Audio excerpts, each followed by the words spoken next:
Un train, des hippies, du rock, beaucoup de kilomètres et encore plus d'alcool. Étiquetez vos bagages et faites attention à l'écart entre le quai et le marchepied. Aujourd'hui, on embarque à bord du Festival Express, un festival légendaire surnommé le Woodstock sur rail.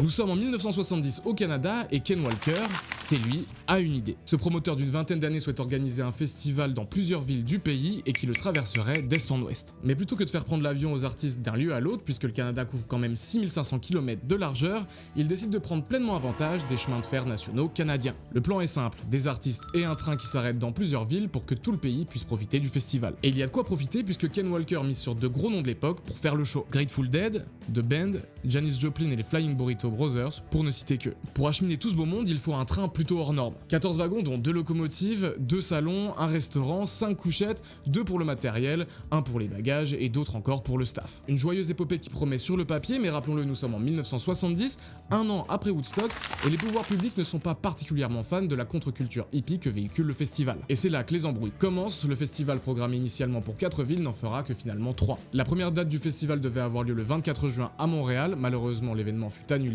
du fait de célébration de la Saint-Jean-Baptiste dans la ville au même moment. On commence donc finalement à Toronto le 27 et là, premier couac. Des manifestations ont lieu à cause du prix des places, 14 $ canadiens de l'époque, ce qui représente environ 100 $ aujourd'hui. Le public mécontent a tenté de rentrer gratuitement dans le festival, ce qui a entraîné des blessures autant du côté des festivaliers que des forces de l'ordre. Au dernier moment, les responsables du festival et les autorités improvisent une scène gratuite sur la remorque d'un camion où se produit Jerry Garcia des Grateful Dead. Au final, ça donne environ 37 000 personnes pour le festival et 6 000 pour la scène improvisée. Deuxième arrêt pour le Festival Express, Winnipeg, le 1er juillet. Mais étant donné que l'on parle de rockstar dans les 70s, il aurait été étonnant que le trajet soit un direct sans escale. La joyeuse bande fera une halte dans une toute petite ville de quelques milliers d'habitants qui s'appelle Chapleau en Ontario, histoire de refaire les stocks d'alcool. Arrivé à Winnipeg, le concert se passe sans accroc avec seulement 4600 spectateurs. On peut certainement l'expliquer par le fait que c'est la fête nationale du Canada d'une part et que le public a peut-être été refroidi par les échauffourées de Toronto. D'autant plus que le premier ministre de l'époque, Pierre Trudeau, père de l'actuel premier ministre Justin Trudeau, est présent en ville pour des commémorations. Pas le temps de s'arrêter trop longtemps pour le Festival Express qui devait alors repartir pour Vancouver,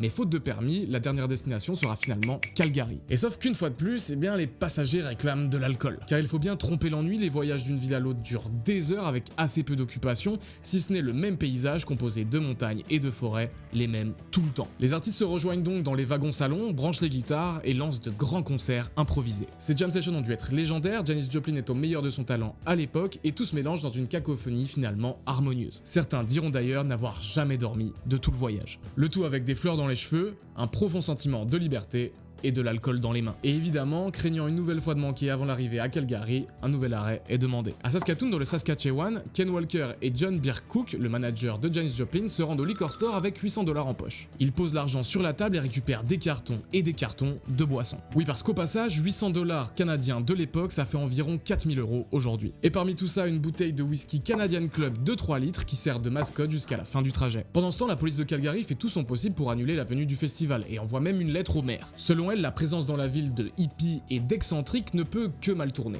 Mais ça, c'est sans compter sur ce monsieur, Rod Sykes, édile de la ville, qui rejette toutes les discriminations et qui encourage la police à se comporter de façon professionnelle. Nos rockers arrivent enfin dans la 3e plus grande ville du Canada, certainement un peu éméchés, puisqu'ils se retrouvent dans toutes sortes de bourbiers. Ian Tyson du groupe Ian & Silva and the Great Speckled Bird se casse la main sur un homme qui tente de l'agresser, Janis Joplin montre ses seins à un photographe du journal local, et Jerry Garcia des Grateful Dead s'infiltre dans un autre événement alors qu'il est contractuellement lié au Festival Express. Finalement, le festival se termine sans accroc les 2 derniers jours avec notamment une performance incroyable de Janis Joplin sur Cry Baby. So come on, come on, come on, come on, come on, come on, and cry, cry, baby, cry, baby. Et il faut savoir que tout au long de cette histoire, une équipe de tournage était présente pour capturer chaque moment. Mais comme le Festival Express fut un désastre financièrement, on parle de pertes entre 350 000 et 500 000 $, le projet fut abandonné et les bandes disparurent. Ça aurait pu se terminer comme ça, mais les bandes furent retrouvées des décennies plus tard dans le garage du producteur initial, Willem Pullman. La petite histoire dit même que le fils utilisait les bandes pour faire des cages pour ses matchs de hockey. En 2003, 33 ans après le festival, le film fut présenté au Festival international du film de Toronto. Au final, même si le festival fut un échec financièrement, il livre livra tout de même de très belles performances, notamment de la part de Janis Joplin qui mourut quelques mois plus tard, et il laissa surtout des souvenirs mémorables à tous les artistes qui avaient accepté de monter dans ce train un peu spécial. C'est encore Mickey Hart, batteur de The Grateful Dead, qui l'explique le mieux. Woodstock était un régal pour le public, mais le train était un régal pour les artistes.